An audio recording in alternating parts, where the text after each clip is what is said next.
नमस्कार दोस्तों, चुनाव विशेष में मैं आपका स्वागत करता हूं। उत्तर प्रदेश में चुनावी सरगर्मियां काफी बढ़ चुकी हैं। लगभग सभी राजनीतिक दलों ने अपने उम्मीदवारों की घोषणा कर दी है। कुछ सीटों पर चुनावी समीकरणों को ध्यान में रखते हुए उम्मीदवारों को बदला भी गया है। इस बीच कोविड के चलते चुनाव आयोग के कड़े निर्देशों का असर भी साफ तौर पर देखने को मिल रहा है।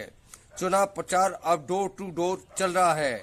कोविड के कारण लगे प्रतिबंधों और कार्रवाई होने के डर से कोई भी दल रैली नहीं कर रहा है।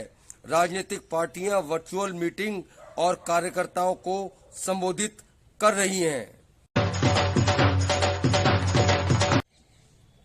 अगर बात करें चुनाव आचार संहिता से पहले की, तो उत्तर प्रदेश में मुख्य राजनीतिक दलों ने चुनावी रैलियां काफी पहले ही शुरू कर दी थीं। बीजेपी, समाजवादी पार्टी और कांग्रेस ने चुनाव आयोग की घोषणा से पहले ही फटाफट रैलियों का आयोजन किया। इन पार्टियों की रैलियों में बीजेपी और समाजवादी पार्टी की रैलियां ही ऐसी थी जिसमें भीड़ देखने को मिली। अगर इन दोनों दलों की तुलना की जाए तो समाजवादी पार्टी की रैली में भीड़ कहीं ज्यादा थी। इसका मतलब है कि प्रदेश की जनता का झुकाव सपा की तरफ तेजी से बढ़ा है। निश्चित रूप से ये योगी की भाजपा सरकार के लिए खतरे की घंटी भी था। चुनाव पूर्व रैलियों का थोड़ा और विश्लेषण करें तो बीजेपी की जो रैलियां शहरी इलाकों में हुई, वहां उनका जन समर्थन पहले की तरह कायम था, जबकि देहाती क्षेत्रों में समाजवादी पार्टी को अधिक समर्थन देखने को मिला।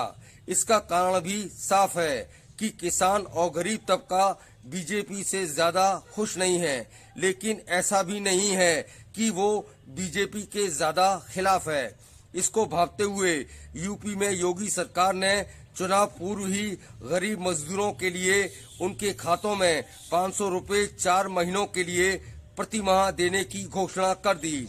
इस बीच केंद्र सरकार ने उनके लिए ई श्रम कार्ड योजना भी शुरू की, जिसके तहत 1000 रुपए प्रति माह दिए जाएंगे। चुनाव घोषणा से पहले ही शुरू की गई योजना का लाभ मिलने से उत्तर प्रदेश में बीजेपी मजबूत दिखाई दे रही है, लेकिन इसका मतलब ऐसा नहीं है कि समाजवादी पार्टी की मतदाताओं पर पकड़ कमजोर है। लेकिन कोविड के कारण कड़े प्रतिबंधों ने बहुत बड़ा फर्क डाल दिया है। इसका मतलब है कि चुनाव में मुख्य संघर्ष चुनावी सभाओं और जनसंपर्क से नहीं होगा, बल्कि डिजिटल लड़ाई से होगा। इसका मतलब है कि व्हाट्सएप, फेसबुक, यूट्यूब या फिर यूं कहें कि इलेक्ट्रॉनिक मीडिया। इसका मतलब है कि इस मामले में कोई भी राजनीतिक दल बीजेपी का मुकाबला नहीं कर सकता। अगली बार फिर आएंगे चुनावी चर्चा में। अमिताभ आकाश को दीजिए इजाजत। नमस्कार।